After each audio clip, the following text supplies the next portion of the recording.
So this happened to me, literally my second week at a new job. Colleague walks past me in the hallway, completely casual, says, "Hey Maya, how's it going?" And I said, very politely, "I am fine, thank you." He stopped walking, didn't he? He stopped, turned around, looked at me like he was genuinely worried, and then goes, "Are you sure? Everything okay?" Because I am fine doesn't mean fine. Which I did not know until that exact moment. That phrase, I am fine, is one of the most reliable ways to accidentally sound either robotic or quietly unhappy in an English-speaking environment. Textbooks teach it, it's grammatically correct. But use it in a real office hallway, a Zoom call, or a professional email, and something just lands wrong. Today we're talking about what people actually say instead, and why I am fine carries a meaning most learners never intended to send. And once you hear the difference, you really can't unhear it. Welcome to Almost Native, where we close the gap between the English you learned and the English people actually speak. Okay, I want to give you a few responses. Someone's asking how you are, and just tell me honestly, does each one sound natural? All right. You're at work. Someone passes you in the hallway, says, "Hey, how are you?" You say, "I am fine, thank you." I mean, that sounds correct to me. It's polite. It answers the question. What about "I am well, thank you very much"? That one sounds a bit stiff, like you're addressing someone very important. Slight royalty energy, yeah. Okay, third one. This one's from a real professional context. Someone opens an email with, "Hope you're doing well." You write back, "I am fine. Please find attached the report you requested." Okay, I have done that. Almost exactly those words. How did it land? My manager forwarded it back to me and wrote, just this, "Is everything all right?" That was the entire reply. Just that question. Because in a professional email, "I am fine" reads as flat, cold, like you're either brushing the person off or flagging that something is wrong but you'd rather not get into it. I thought I was being efficient. You were being efficient and accidentally broadcasting distress at the same time. That is a genuinely terrible combination. The thing is, these aren't grammar errors. Your subject-verb agreement is perfect. The problem is what these phrases communicate beyond the words. The tone, the register, the signal. Okay, I want to push back on that for a second. Because "I am fine," isn't that just formal?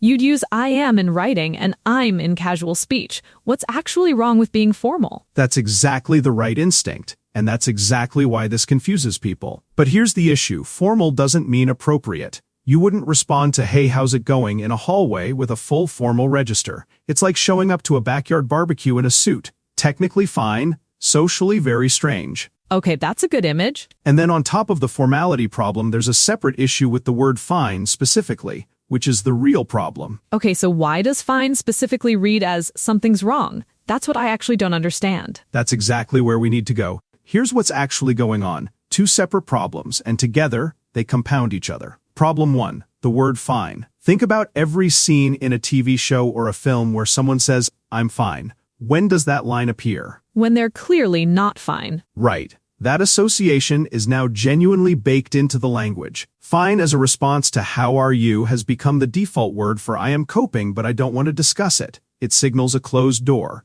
Not terrible, not good, just fine. And native speakers pick up on that automatically, without even thinking about it. That actually explains why my manager checked in on me. He thought I was shutting him out. Exactly. And problem 2, "I am" instead of "I'm." In casual spoken English, the full uncontracted form adds a weight that doesn't belong in a light greeting. It sounds deliberate, measured, like you're choosing your words carefully. In a hallway exchange, that reads as tense. So the combination is "fine" sounds like something's wrong, and "I am" sounds like you're being careful about it. You've just accidentally constructed a sentence that communicates the opposite of what you meant. Incredible. So what do people actually say? In the US, the most natural responses are "good, thanks," "pretty good," "not bad," "doing well," usually with a U at the end. In the UK, "not too bad" is very common. In Australia, "yeah, good," sometimes just that, no elaboration. The specific phrase shifts, but the principle is always the same. Keep it short, slightly positive, and flip it back. The flip? Why is that so important? Because "how are you" in passing isn't a real question, it's a greeting ritual. The expected move is receive the signal, return the signal, pass it back. When you say "good you complete the exchange.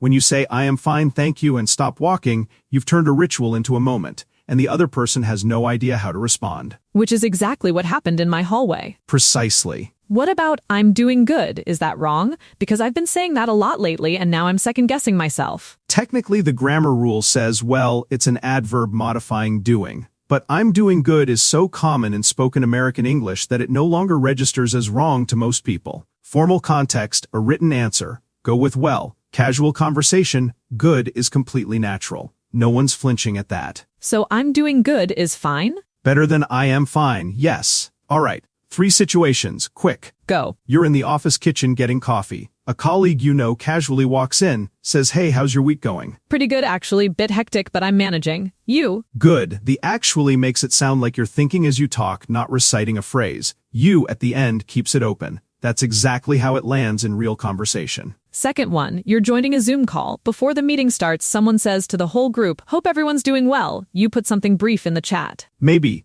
doing well, thanks. Ready when you are. Perfect. Warm, brief, slightly energetic without being fake. Notice what you didn't write. I am fine. You're making progress. Okay, third one, the tricky one. A colleague you actually talk to sends you a message after a meeting. Hey, you okay? You seemed a bit quiet today. Okay, so this is completely different. This isn't the ritual, they're actually checking in. Exactly. How do you respond? I can't just say, yeah, good, thanks. That would feel dismissive. Maybe, I'm okay, just had a rough morning, thanks for asking. That's real, brief, honest, and it acknowledges the gesture without turning it into a conversation they didn't necessarily sign up for. And here's what I want you to notice.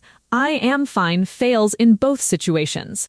In the ritual greeting, it sounds off. In the genuine check-in, it shuts the person out completely. So it's not just about memorizing a replacement phrase, it's about reading what kind of how are you it is. That's the actual skill. The phrase is easy once you know it, the reading is what takes practice. Here's what I want to flag because I think this might be the most practically useful thing today. I'm fine, not I am fine, just I'm fine, does get used by native speakers. It's not a banned phrase. Wait, seriously? When someone is genuinely checking on you, not the hallway script, but a real are you okay, a calm I'm fine, honestly can actually reassure them. It signals, I see your concern, I appreciate it, I'm okay, we can move on. Said with the right tone, slightly dismissive, slightly warm, it's completely natural. So the problem was never I'm fine itself, it was I am fine as the automatic default to a casual greeting. The phrase, the context, and the tone. Same words, completely different situations. In a passing greeting, wrong tool. When someone's worried about you, appropriate. I can still use it, just not the way I was using it. Okay, that's actually a relief. One more thing, there's a real generational shift happening in how people answer how are you, especially in the US. Younger professionals in workplaces that talk about well-being are increasingly comfortable giving slightly honest answers. Honestly, a bit stressed but okay, surviving, hanging in there. 10 years ago, any of that would have felt too personal for an office setting. Now it lands as self-aware and relatable. Surviving is one of my favorites. I started saying it recently.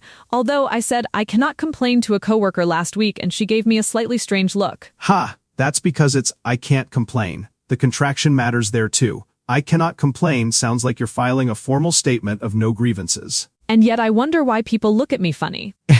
Can't complain has this dry, slightly ironic quality. Things are okay, nothing's actively wrong, which is about as good as it gets. Very British in origin, but Americans use it widely. Living the dream works the same way, almost always ironic. Printer's broken, your inbox is full, someone asks how you're doing. Living the dream usually gets a small laugh and moves everyone along. Small laugh and moves everyone along? I feel like that's the whole goal of small talk, actually. Okay, so I am fine sounds off in casual conversation because fine has this closed, almost passive-aggressive meaning, and I am is too heavy for a light greeting. What to say instead? Pretty good, not bad, doing well, and flip it back with you so the exchange actually completes. One thing to add, read the situation.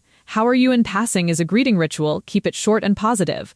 Are you okay from someone who's genuinely concerned? Give a brief, honest answer. Those are two different conversations that look identical on the surface. And I'm fine isn't banned, it just has one specific job. Use it when someone's actually worried about you, not as an opening line. That's exactly it. I still think about that hallway sometimes. All I wanted to do was be polite. I accidentally started a welfare check. Language does that. Two people, technically the same language, completely missing each other, not because the grammar was wrong, but because the signal was wrong. And the gap between those two things is almost always tiny. A word, a contraction, a U at the end. Small things with outsized consequences. Small things with outsized consequences. That's a good way to put it. If today helped close even one of those gaps, stick around. We have a lot more of these coming.